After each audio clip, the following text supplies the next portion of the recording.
পুরনিয়োগ দুর্নীতি মামলায় আজ মদন মিত্রকে তলব করেছে ইডি। এর আগে 14 জুলাই মদন মিত্র স্ত্রী এবং দুই ছেলেকে ইডি নোটিশ পায় এবং তারপর দিনই শিবির বদল করে ঋতব্রত তৃণমূলে চলে যান মদন মিত্র। এবার তাকে তলব করা হয়েছে, অর্থাৎ আজকে। কখন তলব করা হয়েছে আরো বিস্তারিত এই বিষয়ে জানবো। আমাদের প্রতিনিধি আবির দত্ত রয়েছেন টেলিফোনে। আবির, দেখো, যেটা জানা যাচ্ছে যে সকাল 11টা থেকে 12টার মধ্যে মদন মিত্রকে হাজির হতে বলা হয়েছে সিজিও কমপ্লেক্সে এনফোর্সমেন্ট ডিরেক্টরেটের অফিসে। পুরনিয়োগ দুর্নীতি মামলায় তাকে তলব করা হয়েছে, এমনটাই ইডি সূত্রে খবর। আর স্ত্রীকে এর আগে জিজ্ঞাসাবাদ করা হয়েছে দীর্ঘক্ষণ, আর দুই পুত্রকেও তলব করা হয়েছিল এবং তাদের কাছ থেকে বেশ কিছু কাগজও নিয়ে আসতে বলা হয়েছিল এবং ব্যাংক সংক্রান্ত সেই সব কাগজগুলো খতিয়ে দেখা হচ্ছে। নির্দিষ্ট করে 3টি ব্যাংক অ্যাকাউন্ট এবং তার মধ্যে 2টি অ্যাকাউন্টের বেশ কিছু ট্রানজাকশন যেগুলো সন্দেহভাজন বলে মনে করছেন ইডি আধিকারিকেরা, এবং সেই অনুযায়ী সেই সংক্রান্ত বিষয়ে তথ্য জানার জন্যই তাদেরকে ডেকে পাঠানো হয়েছিল।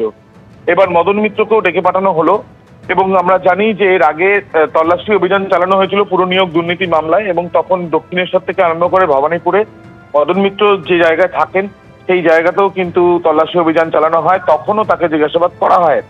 এবার এনফোর্সমেন্ট ডিরেক্টরেটের অফিসে তাকে আসতে বলা হয়েছে এবং তিনি যদি আসেন তাহলে সেই ক্ষেত্রে পুরনিয়োগ দুর্নীতিতে এই কামারহাটি পুরসভা, টিটাগড় পুরসভার বেশ কিছু নিয়োগ যেগুলো সুপারিশে হয়েছে বলে অনুমান করছেন তদন্তকারীরা প্রাথমিক তথ্য প্রমাণ খতিয়ে দেখে, সেই সংক্রান্ত বিষয়ে তারা জানতে চান যে টাকার বিনিময়ে এই সুপারিশগুলো হয়েছিল কিনা, এবং যদি হয়ে থাকে তাহলে সেই ক্ষেত্রে সেই সুপারিশগুলো মদন মিত্র যেগুলো করেছেন বা সেই ক্ষেত্রে কি টাকার বিনিময়ে করেছেন, সেটা নিশ্চিত হবার জন্যই তাকে এই জিজ্ঞাসাবাদ তারা করতে চান বলে ইডি সূত্রে খবর। ধন্যবাদ আবির। পুরনিয়োগ দুর্নীতি মামলার তদন্তে মদন মিত্রকে তলব করেছে ইডি। আর এই প্রসঙ্গে গত 22 তারিখ মদন মিত্র বলেছিলেন তাকে ডাকা হয়েছে, তিনি নিশ্চয়ই যাবেন, তদন্তে সম্পূর্ণ সহযোগিতা করবেন। আমার বলেছে আমি নাকি বেআইনি চাকরি দিয়েছি পৌরসভায়।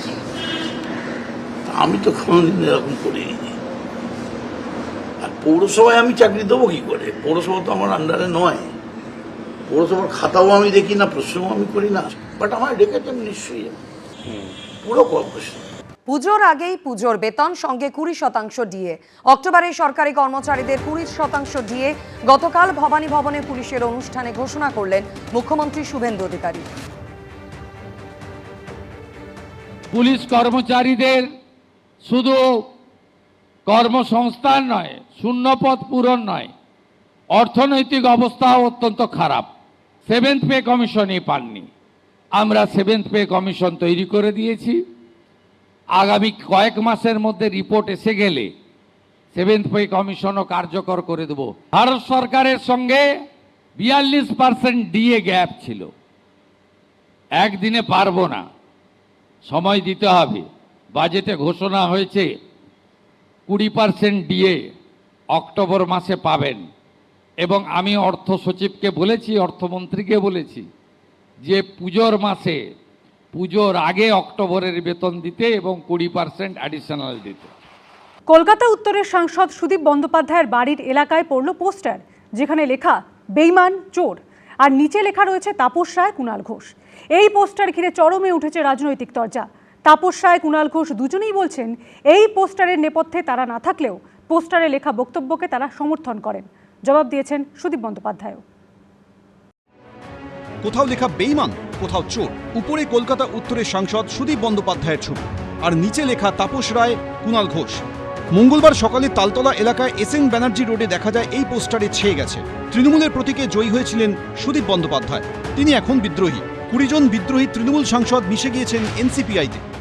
এই পরিস্থিতিতে এই পোস্টার ঘিরে চরমে উঠেছে রাজনৈতিক তরজা। পোস্টারের নিচে লেখা তাপস রায়। এই তাপস রায় কে? তিনি বিজেপি বিধায়ক ও শিল্পমন্ত্রী তাপস রায়, নাকি অন্য কেউ?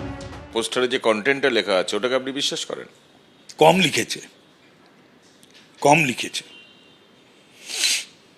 হয়তো সাইজ অফ পোস্টারে আর বেশি ধরছে না।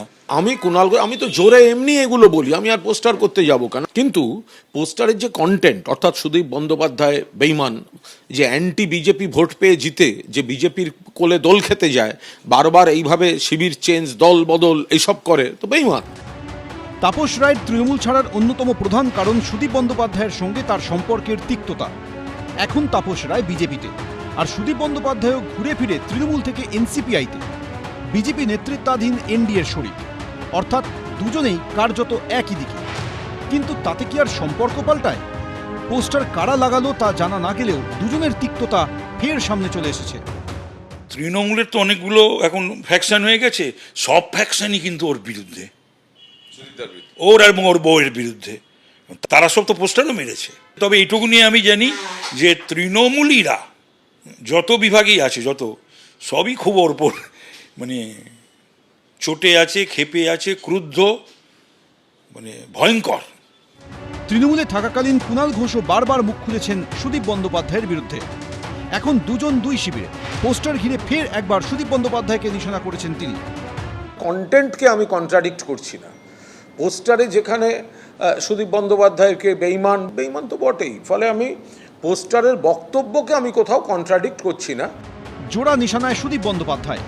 এনসিপিআই এখন বিজেপি নেতৃত্বাধীন এনডিএর শরিক হলেও বিজেপি সরকারের শিল্পমন্ত্রী তাপস রায় তাকে আক্রমণ করতে ছাড়ছেন না। আবার কুণাল ঘোষও তাকে লাগাতার আক্রমণ কটাক্ষ করছেন। কিন্তু এরই মধ্যে প্রশ্নটা হলো, এই পোস্টারগুলো লাগালো কে? আশাবুল হোসেন, আবির দত্ত, কৃষ্ণেন্দু অধিকারী, এবিপি আনন্দ। মাটি চুরি, ত্রাণ দুর্নীতি, সেবাশ্রয় থেকে করোনাকালীন শিবিরের পর এবার জমি হস্তান্তর সংক্রান্ত বিতর্কে জড়ালো অভিষেক বন্দ্যোপাধ্যায়ের নাম। মহেশতলা থানায় অভিযোগ দায়ের করলেন বিজেপি নেতা অভিজিৎ দাস ববি। পাল্টা জবাব দিয়েছে কালীঘাট তৃণমূল। সমস্ত আইনগুলোকে বুড়ো আঙ্গুল দেখিয়ে এই সরকার অভিষেক ব্যানার্জির অঙ্গুলি হেলনে আজকে পুরো অত বড় বড় দিঘিগুলো ভরাট করে দিল, আর পুরো প্রশাসন নিশ্চুপ। আরও মামলার প্যাচে অভিষেক বন্দ্যোপাধ্যায়। সেবাশ্রয় এবং করোনা পরীক্ষার পর এবার জমি হস্তান্তর সংক্রান্ত বিতর্কে জড়ালো অভিষেক বন্দ্যোপাধ্যায়ের নাম।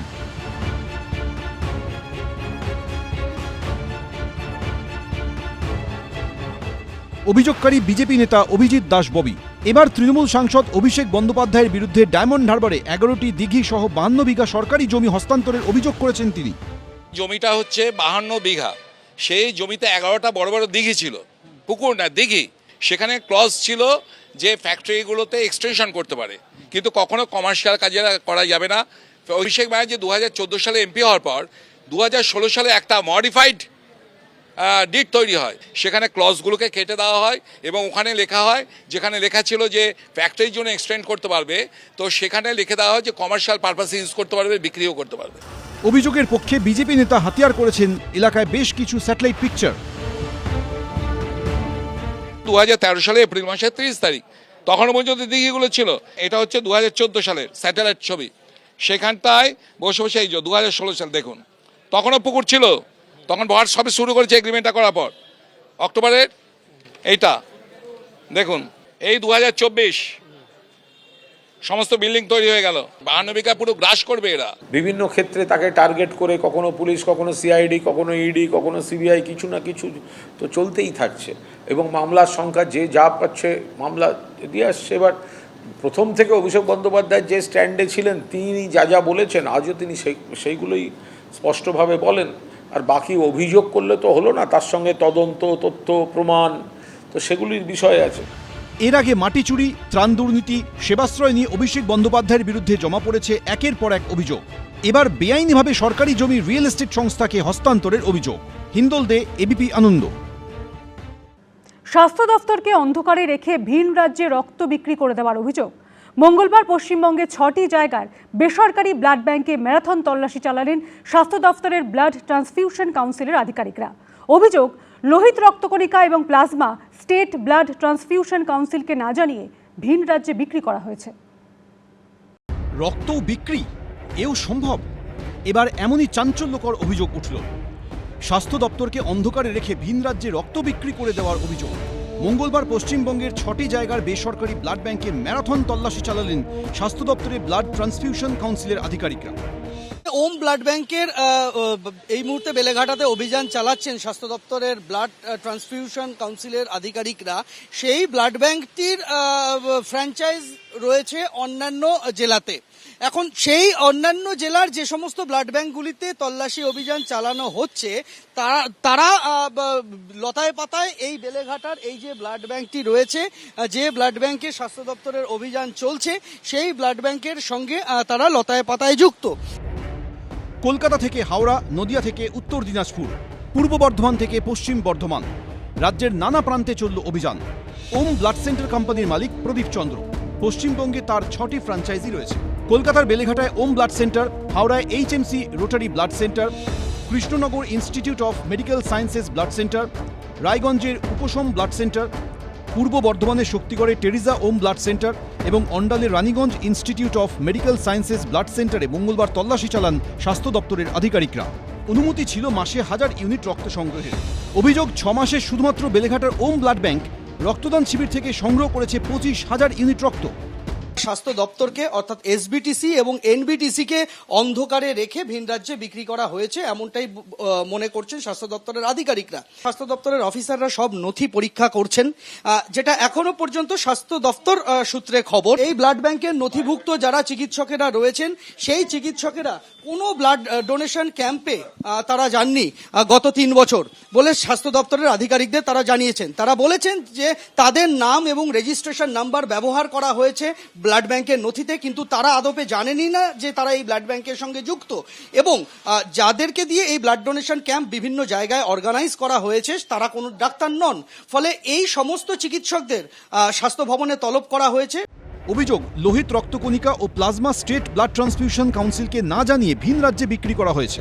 এই বেসরকারি ব্লাড ব্যাংকগুলি প্রতি সপ্তাহে যে কোনো একদিনে 10 থেকে 12টি প্রয়োজনের অতিরিক্ত ব্লাড ডোনেশন ক্যাম্প করেছে। সাধারণত 6 ইউনিট হোল ব্লাড থেকে 1 লিটার প্লাজমা তৈরি হয়। অভিযুক্ত ব্লাড ব্যাংকের ক্ষেত্রে 5 ব্যাগ প্লাজমার ওজন 1 লিটার। অর্থাৎ অভিযোগ উঠেছে রক্তদাতাদের থেকে বেশি পরিমাণে রক্ত নেওয়া হয়েছে বাড়তি প্লাজমা পাওয়ার লোভে। অভিযোগ, রক্ত বিক্রি করা হয়েছে উত্তরপ্রদেশ, বিহার, ওড়িশাতে। প্লাজমা বিক্রি করা হয়েছে হায়দ্রাবাদের একটি ওষুধ সংস্থাকে। আরও চাঞ্চল্যকর অভিযোগ, ব্লাড ব্যাংকের রেকর্ডে যে চিকিৎসকদের নামের উল্লেখ রয়েছে তারা স্বাস্থ্য ভবনকে জানিয়েছেন তারা অতীতে এই ব্লাড ব্যাংকের সঙ্গে যুক্ত ছিলেন। গত 3 বছর এই ব্লাড ব্যাংকের সঙ্গে তাদের কোনো যোগাযোগ নেই। অথচ ওই পুরনো চিকিৎসকদের নাম ভাঙিয়েই বছরের পর বছর চলেছে রক্তদান শিবির। এই চিকিৎসকদের স্বাস্থ্য ভবনে ডেকে পাঠানো হয়েছে। পাশাপাশি একলপ্তে পাঠানো রক্তের ট্রান্সফারের যাবতীয় নথি নিয়ে ব্লাড ব্যাংক কর্তৃপক্ষকে স্বাস্থ্য ভবনে ডেকে পাঠানো হয়েছে।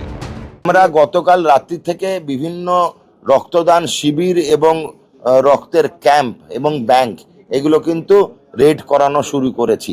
তার কারণ হচ্ছে আমরা বেসরকারি একটি ব্লাড ব্যাংকের 3 ভাইয়ের ব্লাড ব্যাংক, তারা কিন্তু যেটা করেছিল সেটা বেনিয়ম পড়েছে। 24 ঘন্টার মধ্যে ধরা পড়েছে, পুলিশকে জানানো হয়েছে। মথুরাপুর পুলিশ স্টেশনে কেস রুজু করা হয়েছে, ভবানীপুর পুলিশ স্টেশনে কেস রুজু করা হয়েছে। আমাদের এখান থেকে বিভাগীয় তদন্ত তো চলছে এবং চলবেই, দোষীদের শাস্তি হবে। এর আগে পদ্মপুকুরের হেলথ পয়েন্ট, দক্ষিণ কলকাতার Ashok blood centre, Entally life কেয়ারে একই অভিযোগে তল্লাশি হয়। আর মঙ্গলবার একযোগে 2 ঘন্টা ধরে তল্লাশি চলল 6 জায়গায়।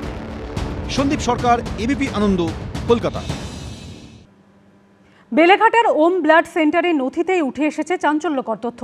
চলতি বছরের জানুয়ারি থেকে জুলাই মাস পর্যন্ত 2800 ইউনিট লোহিত রক্তকণিকা বা PRBC পাঠিয়েছে বলে স্বাস্থ্য ভবনে নথি জমা দিয়েছে ওম ব্লাড সেন্টার। কিন্তু স্বাস্থ্য ভবনের দাবি তাদের না জানিয়েই এই কাজ করা হয়েছে।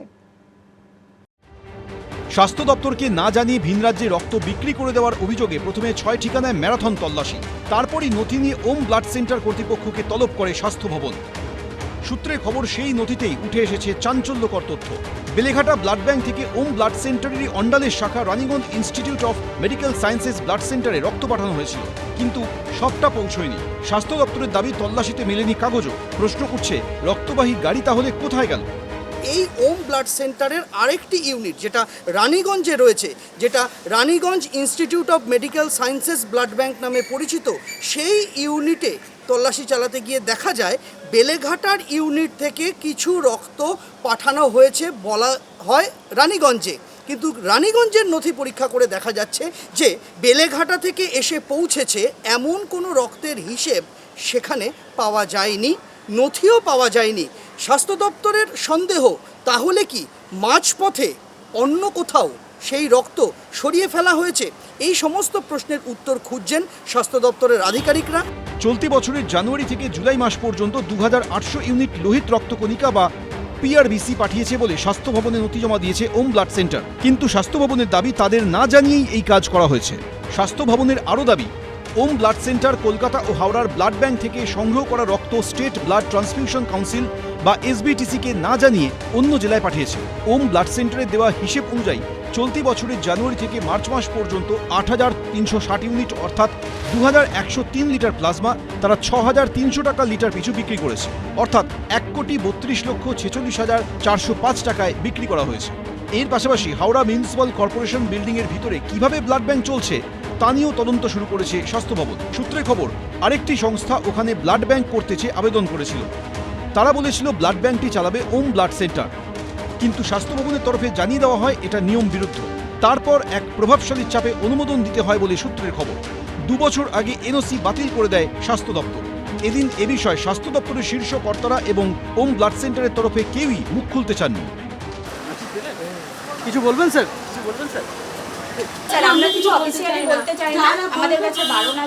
সূত্রে খবর, মঙ্গলবার যে নথি ওম ব্লাড সেন্টার কর্তৃপক্ষ দেখিয়েছেন তাতে সন্তুষ্ট নয় স্বাস্থ্য ভবন। তাদের ফের ডেকে পাঠানো হয়েছে। সন্দীপ সরকার, এবিপি আনন্দ, কলকাতা।